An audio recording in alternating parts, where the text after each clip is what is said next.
Biggie rice or vegetables with rice mixed. Ayan. So, ito, chini rice ang tawag nila rito. So, ito. Unahin natin yung ating garlic. Pa-brownin natin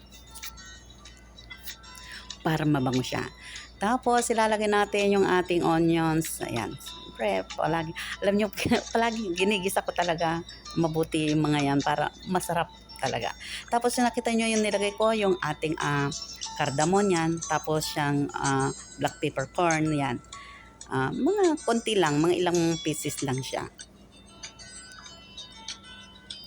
Igisa natin. Tapos lalagyan natin ng ating grind na tomatoes. Yung nakain ka, ang gamit ko dyan. Para hindi na, kasi peeled na siya, peeled tomato na. Tapos ito yung ating carrots.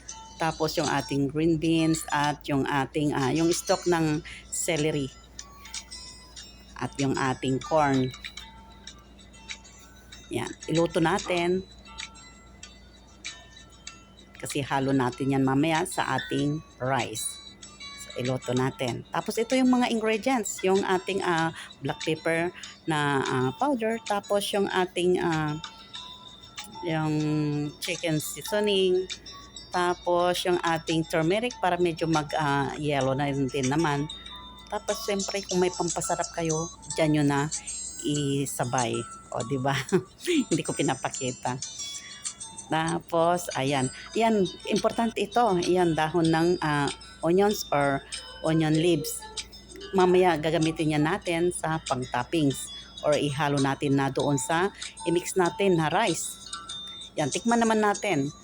Ayan, kailangan medyo mataas yung salt niya kasi syempre, ihalo pa natin sa rice para mas malalasahan. So, heto na, luto na. Hindi ko na pinakita sa inyo yung pagluto ko ng aking white rice, pero siyempre, ayan, ihalo natin sa white rice natin yung ating naluto. So, ito na yung ating rice with vegetables, biggie rice.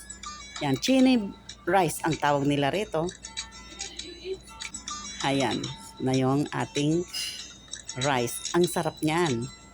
Kahit walang ulam, masarap talaga, in fairness.